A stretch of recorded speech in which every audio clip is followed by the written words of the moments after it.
So, Mark, for over 20 years, this guy has had this license plate that basically says, go back to California. It's been his message consistently for all of this time. And the DMV finally got a complaint. Somebody complained about it. They investigated it. And now they're taking it away, saying it's like hate speech or something like that. All he wants to do is just tell the Californians to go back. What's so wrong with that?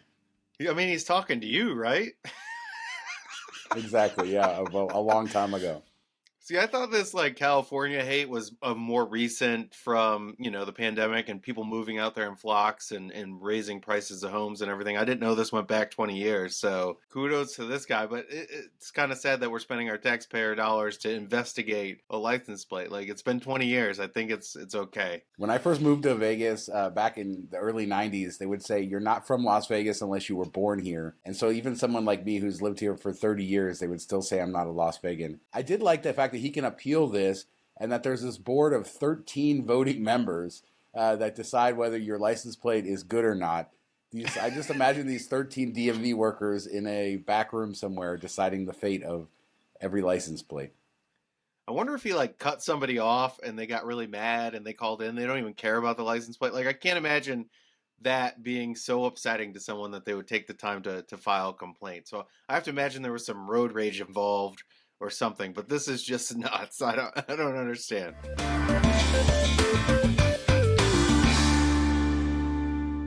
So we talked a few weeks ago about how the FAA is looking at this proposal for this, 600 something foot tower at Casino Royale. Going to be taller than Palazzo, I think. And we don't know a lot about it, but we do know the FAA is considering it. I don't think I did a search, didn't see whether the FAA has ruled on their proposal yet or not. But apparently the Outback has been given notice that there's 90 days to vacate. So I guess the employees there are getting laid off. Those are external employees, so we don't really know if anything is imminent yet at Casino Royale. Nothing officially announced other than this FAA thing. We do know they want to build a huge tower. That's going to mean they're going to tear down the whole thing. So it's probably going to happen sooner rather than later, but we don't know yet. Yeah, my guess would be like the lease was up, so they, versus renewing it for another year, they said, hey, let's cancel this. So I would assume that something's going to be, they're planning on at least something happening within the next 12 to 15 months on that timeline, but we're just guessing there, and it's sad to see that this is going to happen. Another Vegas always had like these little seedy places in between these magnificent big buildings, and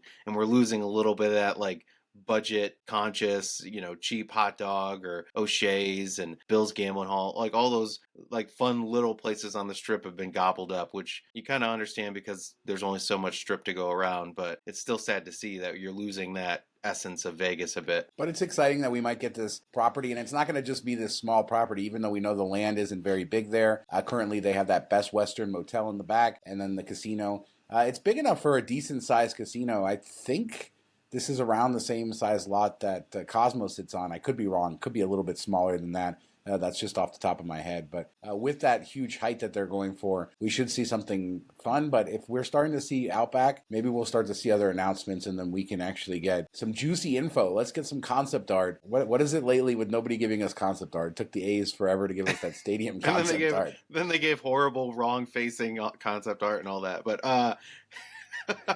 do you think that they'll do something cool? Like, how Link, put a little portion of O'Shea's there as a throwback, even though it doesn't have anywhere near the same vibe. At least it was a little bit to it. Do you think they'll have like a little section that's called like Casino Royale, or they'll just skip right over it and not want to be tied to $2.50 hot dogs or whatever? Yeah, who doesn't want that brand tie-in of the cheap hot dogs, smoky casino, and beer pong? I don't think so, but who knows? I mean, I would imagine we're going to get a whole new name and a whole new theme and everything else there, but we really don't know. So it's another exciting thing. Like, at least we have some unknowns on this week where we finally see the Sphere, not get to the finish line, but basically get to the finish line.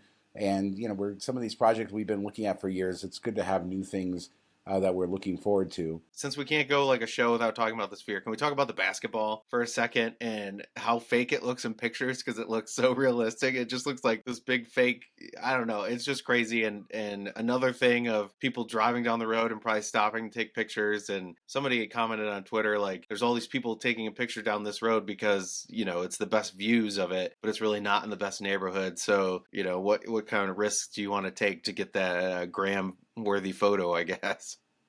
Oh, come on. There's nothing that's too crazy around there. Uh, People are always afraid of stuff. I saw some naysayers say, oh, the sphere, just wait till those bulbs start burning out or you have darker areas, because that does happen with those types of screens. Hopefully, they'll have the money to replace it. I mean, I don't think, like, when something brand new like that is spectacular, if your first, like, go-to thing is, oh, in a year it's going to look terrible because you're going to have, at some point you got to just give them props for it looking good. I think it'd be kind of cool to watch them try to put new bulbs in, like to mess with all that stuff. And sure, they're gonna have to like clean them some often or do something. Like maintenance is gonna be kind of massive on that thing. It'll be interesting to see how they handle it and if they keep it up or if it starts to fade over time. But I mean, we're talking years down the road before it becomes something noticeable, I would imagine. And before you go in the comments and yell at us, we know there's not individual light bulbs so that they're gonna go screw in and screw out. So don't get us. How many Las Vegans does it take to screw in a light bulb? There we go. Let's answer that. Yeah, answer down in the comments. Mirage is, on its multi-year journey to becoming Hard Rock. Part of that is getting rid of the animals altogether. They announced that. We've seen them move the dolphins out. And now the last of the tigers are gone from Mirage. They were moved to 2 different rescue centers. Apparently, these are very well-known, world-renowned. Even PETA, I think, commented saying that they're, in the best place possible now. So Hard Rock did follow through along with MGM, coordinating all that to get the animals out of there, and there are no more animals, no more tigers at the Mirage. I guess this is a first step in that big transformation. Yeah, I'm glad they ended up finding, a space to put them all that's going to work for them, and we knew this was coming, so it's still sad to see a bit, and the dolphins moved out, which is probably a good thing for the climate, and they were never really a great fit there. But it's still, people loved walking through that area, and this is like the end of it for sure. So sad to see, but also exciting. As you said, something new will come from it. So we'll see a big guitar someday with other light bulbs that need to be changed. Yeah, I mean, I just think the White Tigers and Mirage are so synonymous with each other. And, normally I don't know that this would be a huge deal. I remember when MGM, they had that lion exhibit years ago at MGM Grand, which I always thought was really cool. Yeah. But when they removed that, it wasn't like the heart of the place was removed. But I feel like White Tigers and Mirage, like those 2 things go hand in hand for basically since the beginning. And it is a big step, but it's good for the animals and it's good for Hard Rock as they redevelop that property 1 light bulb at a time. I just thought the Sphere, what if it was like Christmas tree lights where one goes out and the whole strand goes out? We're triggering all these people that know about lighting, but it's just funny. All right.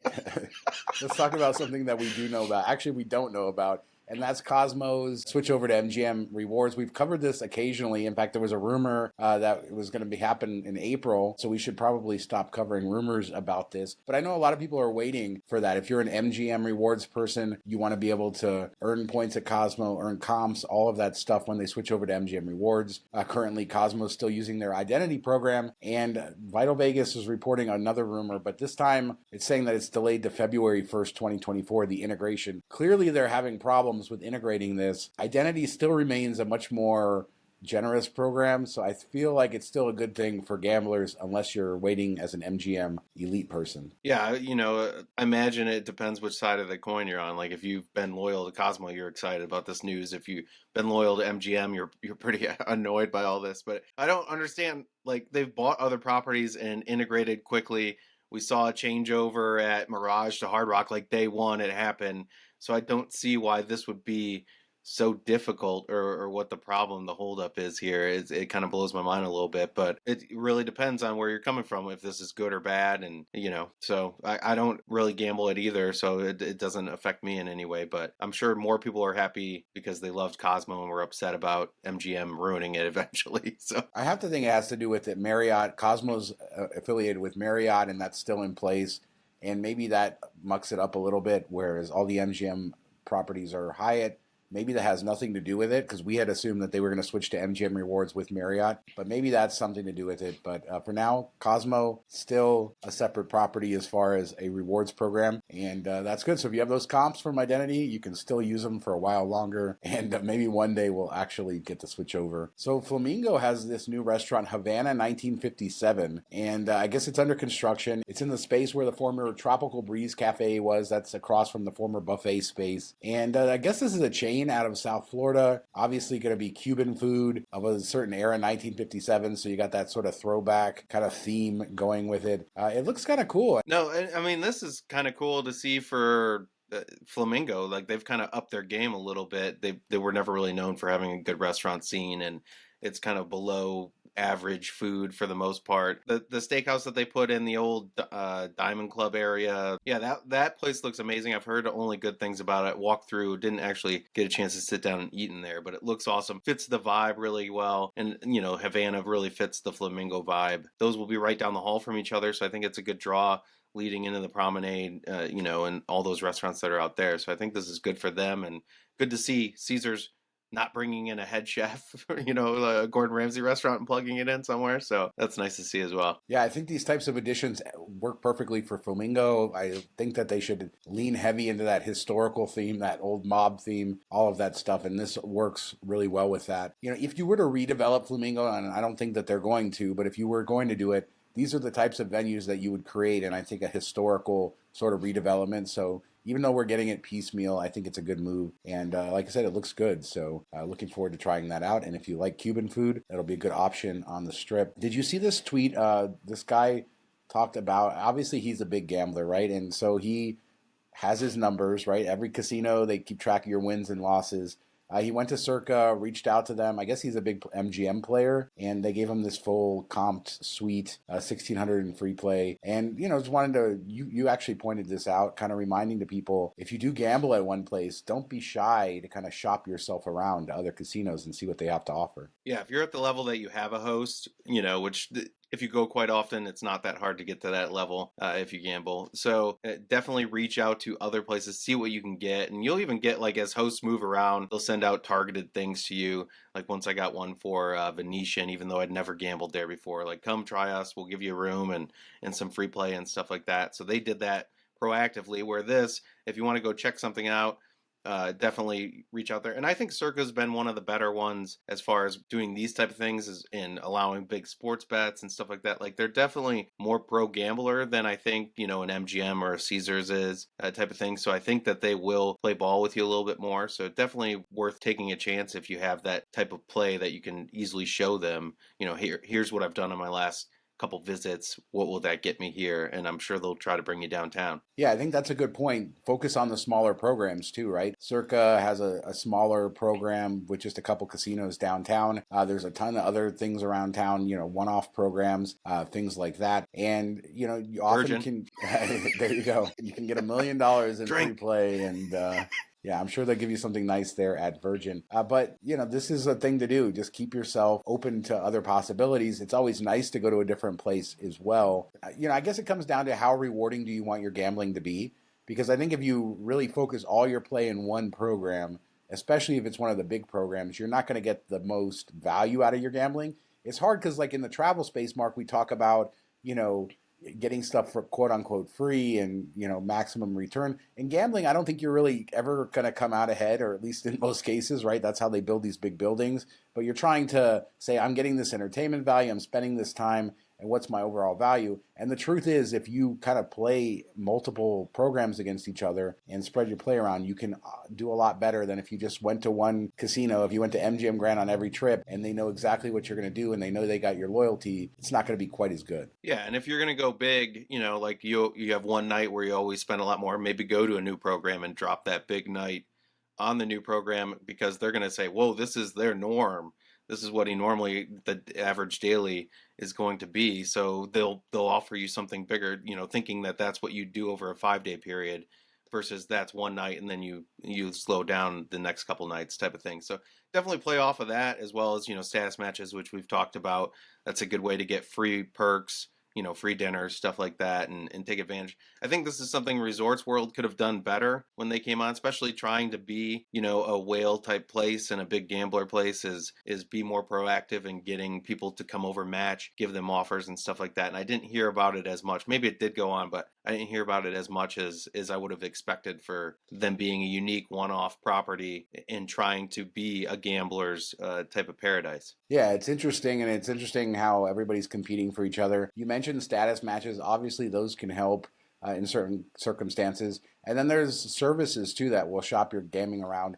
UR Compt is probably the best known one, and they work a lot with cruise ships, but they also work with land-based casinos as well. So you can upload different offers you have to them, and they will go to their partners and try to match you with offers, and they get, kickback, I guess, from the casino for bringing in a client. That's sort of how it works. And so you can get free cruises and stuff like that. So if you're just like somebody who does play enough, where you're getting these kind of sweet offers with free rooms, a decent amount of free play, then you can probably do better, and you can try different things, go into different cities, cruises. Maybe none of that matters to you. Maybe you want to, go to the MGM Grand and stay there every time. But it's just a good reminder that there is more out there. And, oftentimes, like you said, when they're trying to get your business at the beginning, they don't know what your historical play is. So if you kind of play with that a little bit, you can do better. And they often treat you really, really good at the beginning when they don't know how good or not of a customer you are. Yeah, and I think you made a good point. It's like, it's weird how in Vegas, let's say, all the Caesars properties kind of talk to each other. They know what you're doing and they give you offers based off of that, what you've done in Vegas. But if you go to New Orleans or Baltimore or something like that, that's like a unique one-off thing. If you go there and you gamble big, you're going to get really huge offers for that independent place. And it's not really going to affect anything in Vegas. It's not going to help you in Vegas. It's not going to hurt you in Vegas. But when you go to these out of state, one-off places, if you show them, kind of think about that. And if you show them like a 1 day big burn, you'll get offers. I've gotten better offers to New Orleans than I've ever gotten to Vegas, and I didn't gamble any differently. It was my first night there. I did all my stuff in one night, and I got, flight credits, limo, all that stuff. And it was kind of nuts. And then after I went back 2 or 3 times, they're like, well, maybe not. Maybe not. We're not going to give you all that stuff. You'll get some free play. There you go, in a room. So yeah, it's kind of crazy how they don't really talk to each other very well, which I find bizarre. Yeah, you came in that third time, and they're like, yeah, we Exactly. fool me once.